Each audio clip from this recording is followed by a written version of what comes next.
You know that book, Rich Dad, Poor Dad? So many people say it changed their life, but here's a little secret. Most of them have no idea why. They totally miss the main point. So today, we're going to dig into the real message, the one that's hiding in plain sight.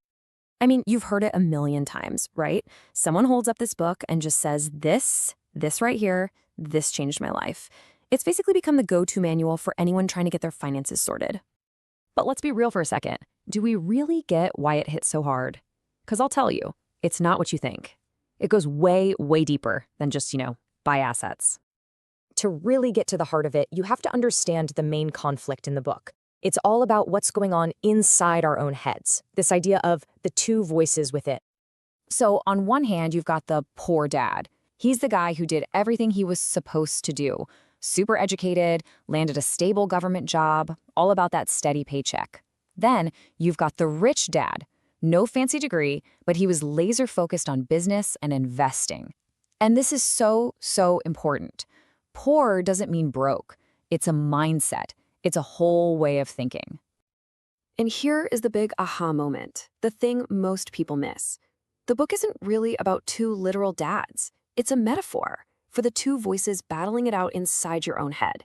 You know the ones, the voice that craves safety and security versus the one that wants freedom and wealth. And that battle in your head, it forces you to make a choice, a really fundamental choice, about how you see the world of work. Are you going to be an employee, or are you going to be an owner? The poor dad voice? Well, that's the advice we all hear growing up, right? Go to school, get good grades, find a safe, secure job, and work for money. But the rich dad? He just flips that whole script upside down. He says, forget that. Learn how money actually works so you can make money work for you. See the difference? One path is about a paycheck. The other is about freedom. So the book basically puts this gut punch of a question right in front of you. What are you really after here? A job or freedom? Because let me tell you, they are not the same thing. Not even close. This is the secret they just don't teach you in school. If you're financially illiterate, the system just owns you. You're a pawn in the game. But if you master the language of money, you control the system. You get to write your own rules. And this is what leads so many well-meaning people straight into what Kiyosaki calls the middle-class trap. It's this perfect illusion of wealth that actually keeps you completely stuck. So what does this trap look like? Well, it looks a lot like success from the outside. It's the bigger house, the fancier car, all those endless monthly payments, the credit cards, that constant pressure to upgrade your lifestyle. It all looks shiny, but financially, it's a golden cage built from liabilities pretending to be assets. And this brings us to probably the most controversial thing in the entire book, the idea that your house is not an asset. Whoa, unless it is actively putting money into your pocket, it's not an asset. That one little sentence just blows up the foundation of what most people believe about wealth. But you have to get this to understand the difference between being trapped and being free. Okay, so we see the trap. It's pretty clear. Now, how do we get out? Let's talk about the escape plan. Let's get into how the rich actually think. It really boils down to 3 core principles. Number 1, work to learn, don't just work to earn. Your primary goal should be gaining skills, not just a salary. Number 2, you've got to become obsessed with building income-generating assets. That is your mission. And number 3, you absolutely have to become financially literate. You've got to speak the language of money. And the book's definition of an asset? It's so simple, it's brilliant. An asset is anything that puts money in your pocket. That's it.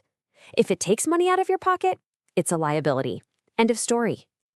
So what are we talking about here in the real world? Things like businesses that can run without you having to be there 24/7. Investments like stocks and funds. Real estate that's actually paying you rent every month. Even things like intellectual property or digital products. These are the engines of real wealth. There's this huge myth that wealthy people are just big risk takers, always rolling the dice.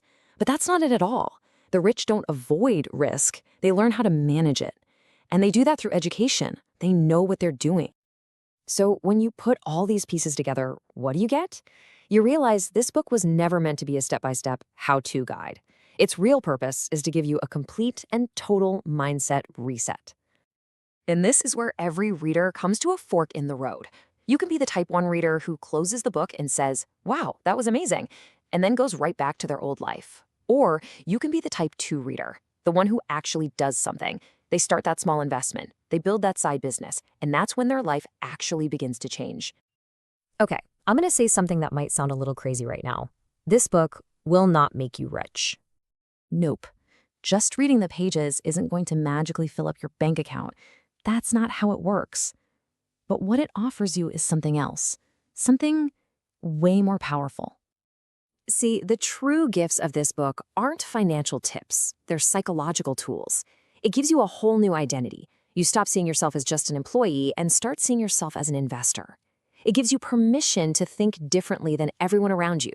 And maybe most important of all, it gives you the courage to finally take control of your financial life. So if you only take one thing away from this, let it be this. Rich Dad, Poor Dad isn't really a personal finance book. It's a weapon for your mind that just shatters all the illusions we've been fed our whole lives about jobs, money, and what it means to be successful. It's a wake-up call to stop just surviving and to start actually building something. And that leaves you with one last, really important question you have to ask yourself. Inside your head, which dad is winning?